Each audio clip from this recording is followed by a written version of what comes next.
Welcome to the Scent of Beauty. My name is Susan, and this video is titled Resolution in parentheses Modulation Part 8.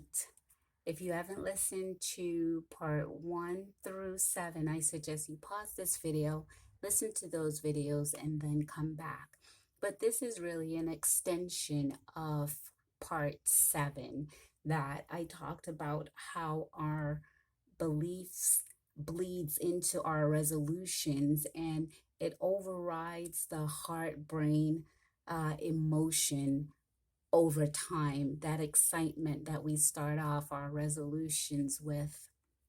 And I used New Year's resolution. That's how I began this series because we're more apt to understand from that perspective resolution, things that we start, and usually a lot of too many times it's not completed, and it's that instant gratification within a year when our resolutions so often takes longer periods of time. And so we start off with an emotion that, again, stems from the brain and the heart that cannot sustain itself based on the belief that doesn't support the resolutions. And so we end up with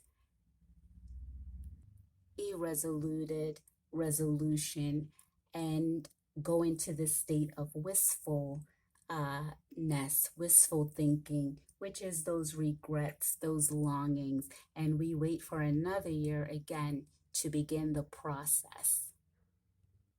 Losing the emotion that cannot sustain our resolution, we lose our optimism, hence our optimum potential, because optimum and optimism for me are synonyms. So I need to keep that optimism in order to move into the realm of optimal potential.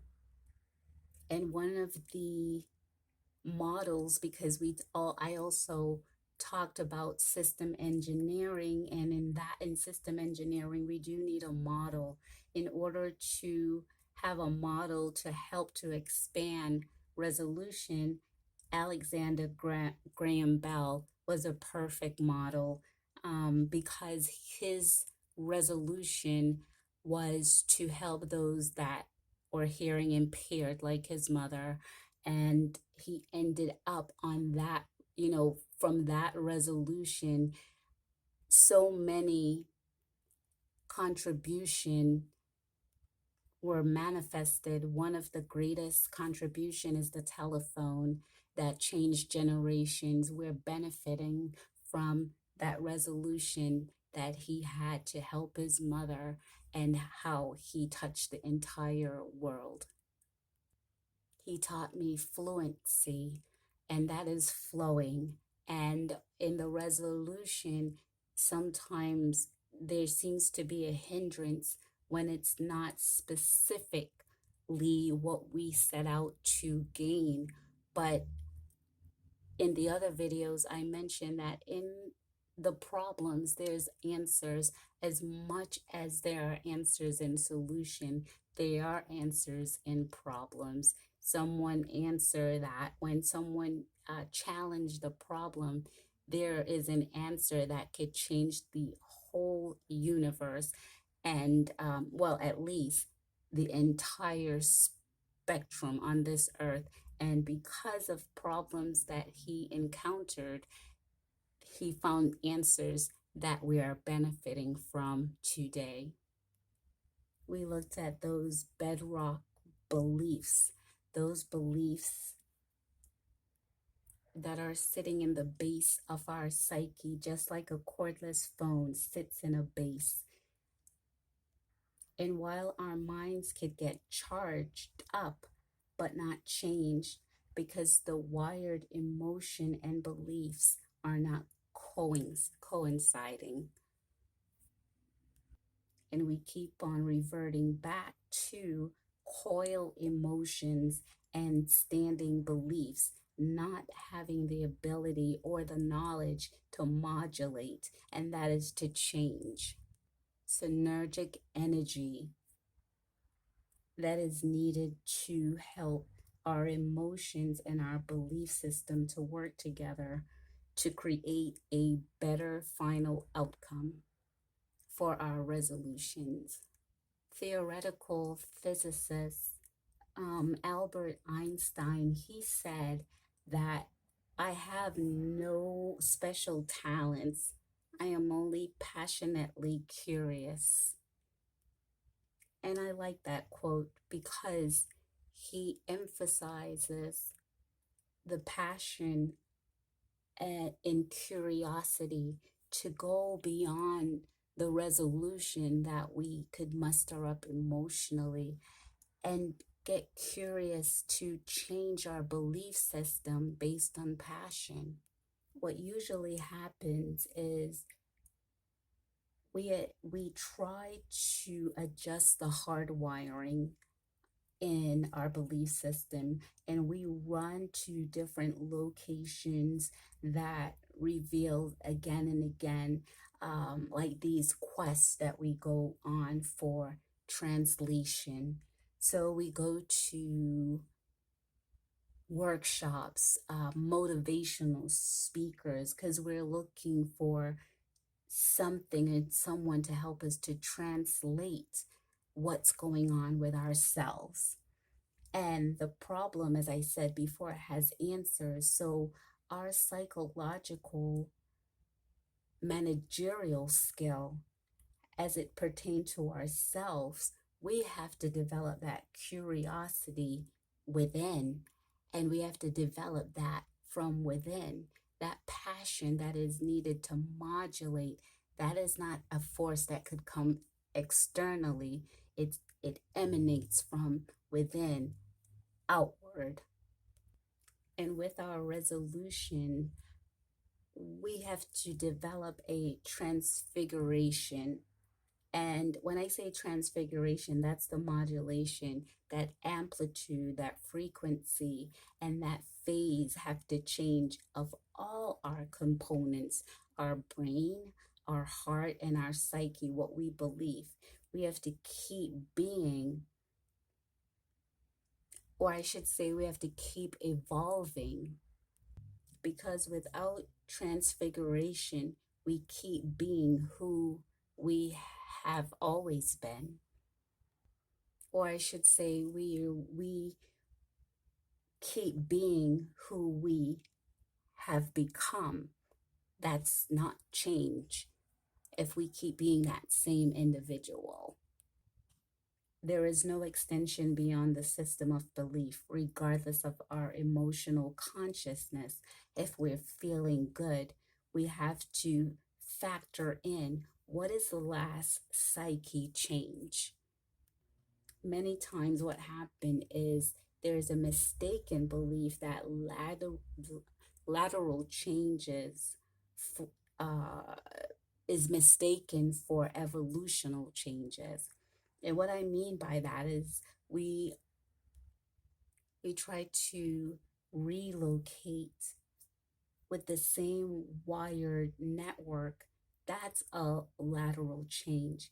You can see the same belief, and that's why the resolution is 1 year, 2 years, and there's a constant beginning, because what's happening is we are trying to relocate the resolution into another year, but the belief system remains the same. For example, if I have a resolution to be self-employed based on my creativity, the feelings that I have could support that, and it could aid my resolution and my desire to be self-employed. However, having an employee belief, there will always be a part-time job or a job in general. Why? Because there's no change in the belief system to support being a self-employed individual, still have that attachment. That belief is in that base of our psyche. I am an employee, I work for someone else. That has to be changed to support the emotion and the creativity. It all has to be in unison. Without attempting some form of methodological research of our psyche, that means under conscious world. I know people say unconscious, but it's still active, although you might not be aware of it. So I call it unconscious, under conscious world. Without researching and taking a look at that, we cannot conscientiously change the belief. Methodological research is really just basically like a specific procedure or technique that is used to analyze the information about a particular topic, and in this case is our psyche, our belief system, and identify and process how it's in operation to our resolution. How is it cooperating with our resolution?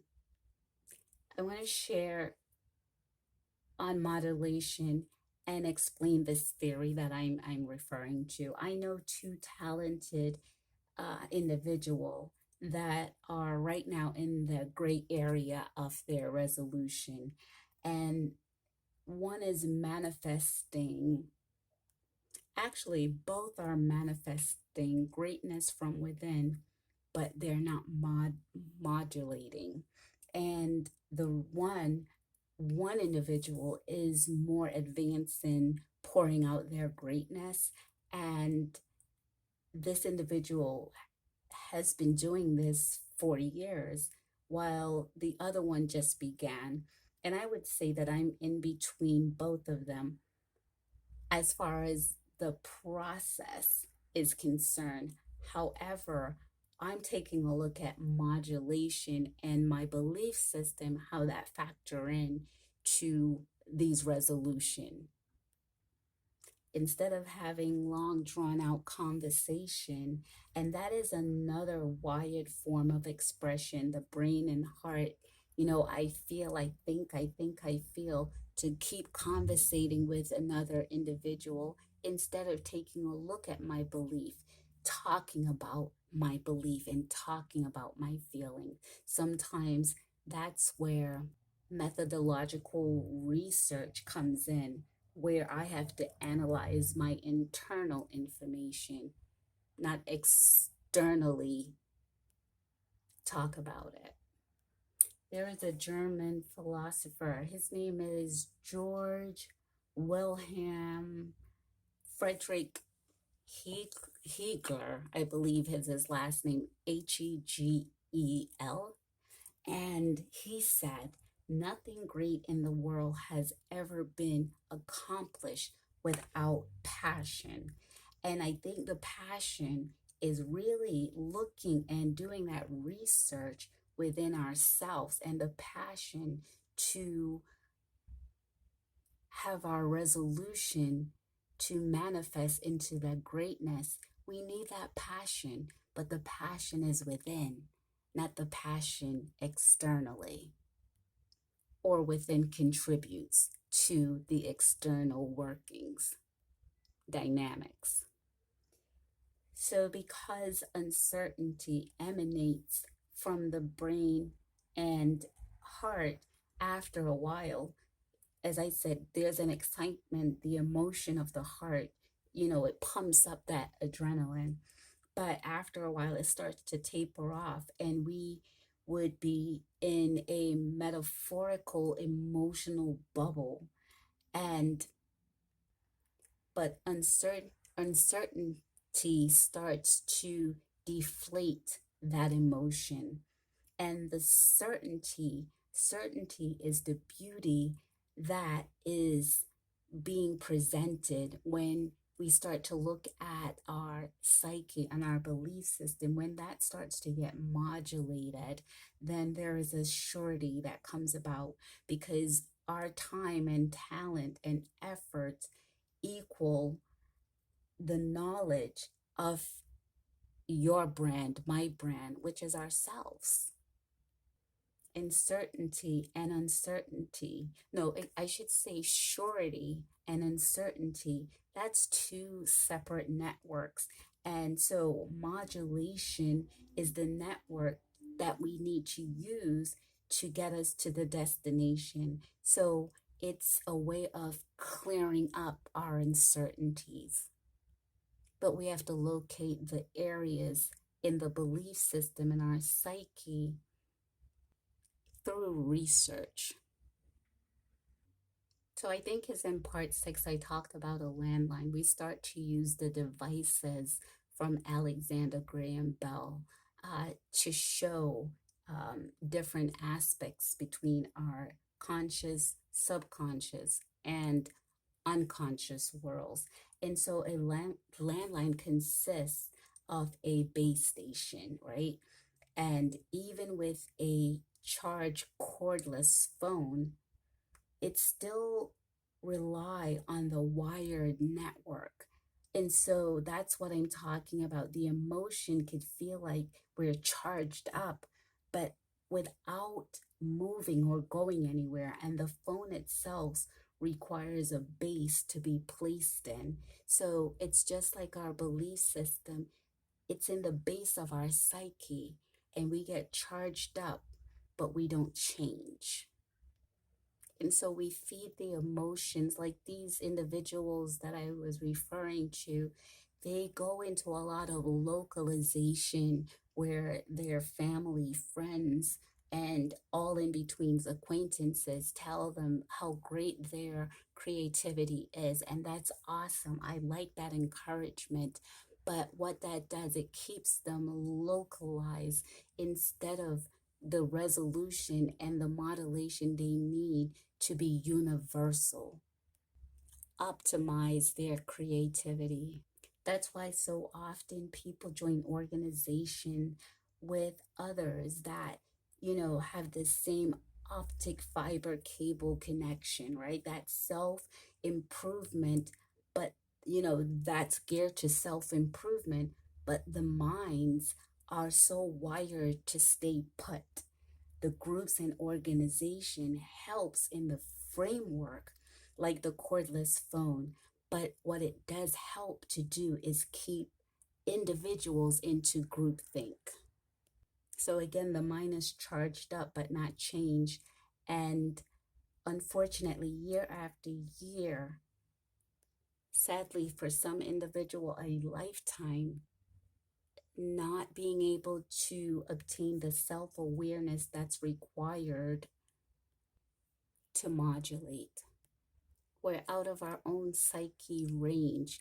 And how that plays out is our psyche experience incomprehensible belief challenges, and the brain and the heart linguistics tells us that we are regular, ordinary, little, small, tinsy wincy, you get the point, etc.